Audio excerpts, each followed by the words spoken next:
friends don't have nothing to do with you. They can't even associate with you. You're not invited to things anymore because you don't believe in that shared truth anymore. That roots are core of who we are.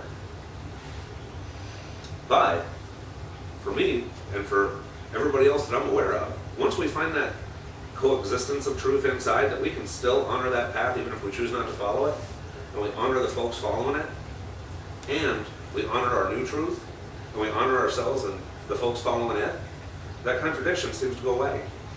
And once it goes away, then they start to act in harmony. When my first book came out in 2002, Bridging the Gap Between the Christian and Metaphysical Worlds, instantly made me a bastard in both communities. The Christian said, I want nothing to do with you, you're metaphysical. Metaphysical folks said, don't want nothing to do with you, you're Christian. Well, heck, I'm kind of screwed. And I was, because in here I was. In here, there was the contradiction. Once in here got peaceful, that I could love and appreciate and accept and enjoy that faith, even though I didn't share it. And this faith over here, this understanding over here, this new truth, completed me. It felt right. It felt like my truth for me. And I was comfortable with that. Suddenly, I was accepted into both worlds. Give what you want to receive. As I accepted them and I accepted that truth, and remembered what a good thing it had done for me for a lot of years, and honored it, it honored me. A couple years ago, I got a phone call from some folks putting on a convention in Montreal, Quebec, Canada. And the folks were from the United Nations. And said, we're having a conference on spirituality and ethics, and we would like for you to be one of our keynote speakers. Would you come on up? Yeah, let's go do that. That sounds fun. And I got to sit on a panel with, and yeah, you gotta forgive me on this one. When it comes to the different religions, to me, I think of them like armies, right, a little bit. So you got like the general, and you got all this hierarchy stuff. But like one of the generals, for lack of a better term, of Judaism, was that this? One of the generals of Catholicism, one of the generals of the Sunni religion, a Native American medicine man, a Muslim, someone who practiced the Veda. And at the end of this table was me representing the New Thought movement as the author of Bridging the Gap. Now I can, without insult, attest to the fact that most likely the underwear worn by the other folks on this panel was older than I. I felt like a pup. Most of their underwear was older than I was. Okay. They had been in their organizations far my seniors. They had experienced so much more life, they had lived so much more stuff, they had tested their thoughts and their beliefs, their faith, their truths for at least twice as long as I've been alive. Many of them spoke 6, 7, 8 languages. I spoke 1. Wow, what a group of folks to be in. And I thought, goodness, I wonder what this is going to be about. And I made up my mind before I even got there that it was going to be great. Because I don't have a conflict in here anymore, so I don't have anything to prove. The universe loves saying you're right. Well, you think you can or you can't, you're right. You think it's truth, you're right. The universe will prove it to you. It'll prove you're right no matter which side of the coin you're on. So I didn't have a dog in the fight. And because of that, there wasn't a fight in the dog. Each one of these generals in their respective armies said essentially the same thing, which was,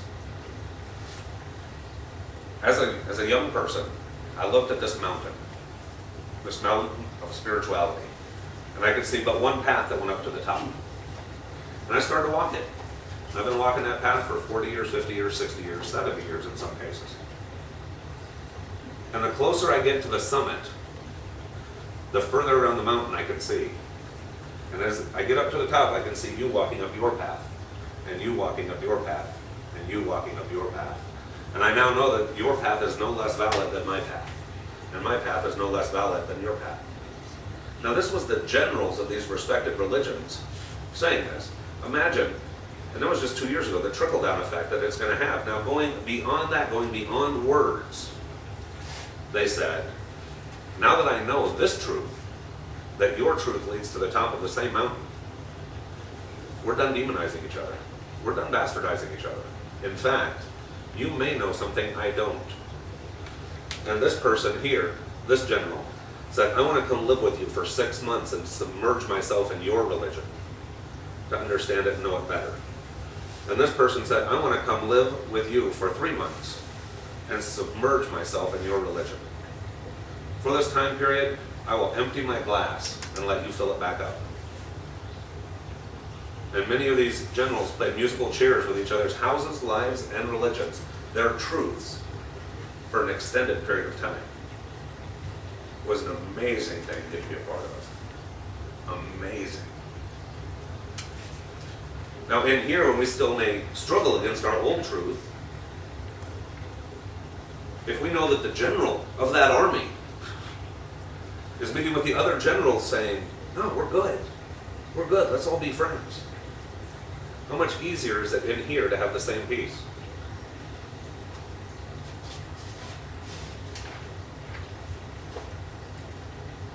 No one, and I mean no one, has monopoly on the truth.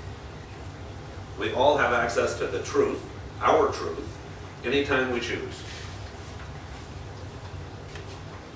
For 6,000 years of recorded history, we were at a point that we needed other folks to think for us.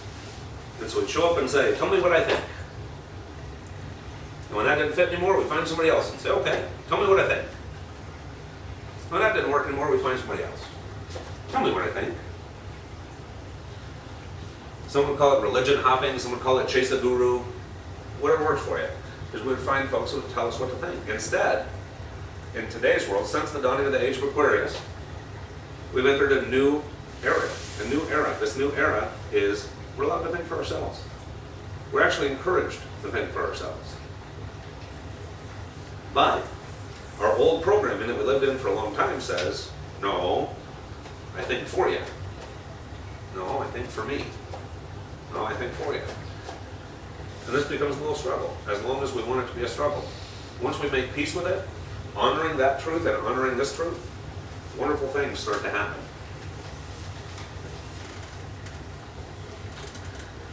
I once saw a t-shirt that said, every answer I will ever need is contained within this t-shirt. And I believe that's true. Like the song says at the beginning when we very first started, help me remember who I am. That's what we're here to do. We're to help each other remember who we are. To honor the truths in each one of us. To honor the path to support each other. To have love, to have acceptance, to take an interest in somebody else's life, in somebody else's path, and allow them to take an interest in yours. This is a team sport, y'all. Ain't any one of us walking around on a spinning ball of mud by ourselves. We're not the only one on the planet, no matter how hard we may want to try or be. It's a team sport.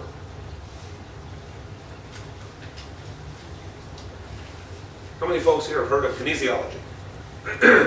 Muscle testing. The basic theory behind muscle testing is that a yes is stronger than a no. So, if I say, is this good for me? And I hold something up and somebody presses down my arm, a yes is stronger than no, so my arm won't go down very far. If no, it's not good for me, no is weaker than a yes, so it'll go down a long way. Now this form of kinesiology, of muscle testing, requires a second person. And it also can be a little bit of a mind game. Because we can say, well, did I really let it drop down? Did I really try as hard? Did you push down harder? There's too many variables. But every week we have a giving and a receiving.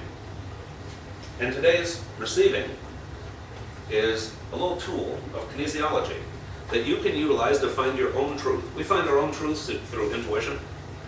I just know it. We find it through life experience.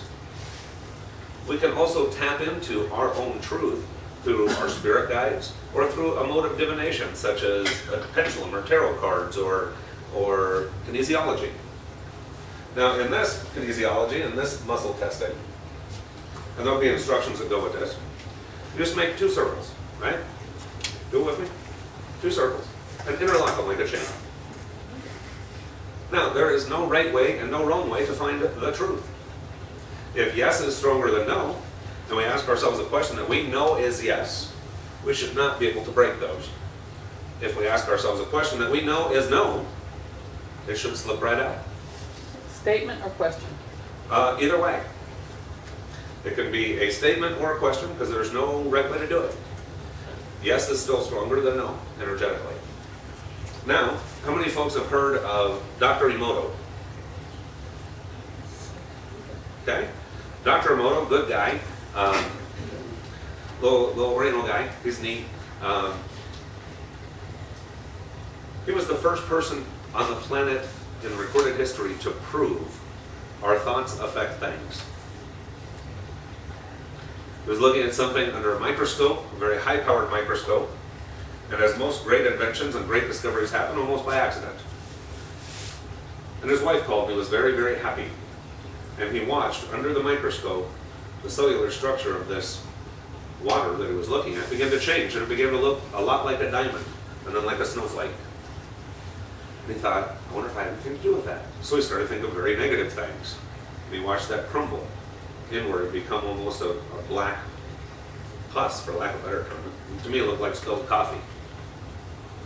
And he began to exchange, he began to study and study and study these things, and he found even just by writing the word on a container would change the molecular structure of the water that contained it. Showed that our thoughts and our words physically change our environment. Now, our body's what, 80, 90, 95% water? If it works for a cup, it works for me. So, as some people, if they can't break it, it's yes. With some, if they can break it, it's no. With other folks, it's a little different. Some of us have a yes hand, and I can do this, a no hand. So when we ask a question, if the answer is yes, this one stays solid and this one breaks. If the answer is no, this one stays solid and this one breaks. Just by yes and no. Now, with the work of Dr. Emoto, putting a yes on this hand does two things. Changes the physical structure, the molecular structure of this hand, making it physically stronger. This one, by putting a no on it, makes it physically stronger, molecularly speaking. The other thing that it does is it keeps us from trying to change our mind if we didn't get the answer we wanted. If we don't have these little stickers on, we say, I want a yes to this question. Should I ask this pretty girl that? Yes. Oh, that wasn't it. Yes. Oh, that wasn't it. Must have been the wrong hand. Yes. Okay, it was yes. When we look down and go, well, okay, it was the yes that broke. Maybe this isn't the best day for it. Maybe I've got something else going on right now. So we're going to pass these out to everybody, the yes-no stickers, as well as some tools that go into a little more depth with kinesiology and how to find your own truth, how to get access to your own answers. Here, we don't tell you what to think, we just encourage you to think.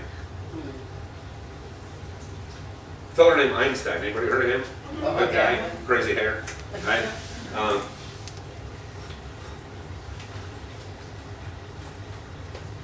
Few folks know that he was kind of a smart feller. But he had a lot to say about the subject of truth, and one of the things he had to say was, any person who sets him or herself up to find the definitive truth and knowledge is shipwrecked by the laughter of the gods. This is not for us to come up with the truth with a capital T and give it to everyone else. One, it doesn't do anything for you anyway. Is to find your truth with a capital T and let it free. And use it. That's it. Simple stuff. Another Einstein quote, he said, more important than truth and knowledge. And this is a guy who changed the world with truth and knowledge. He said, more important than truth and knowledge is imagination. Because truth and knowledge confines itself by what is known or accepted. And imagination encompasses all that is known and accepted and all that is yet not known and accepted. That's crazy stuff.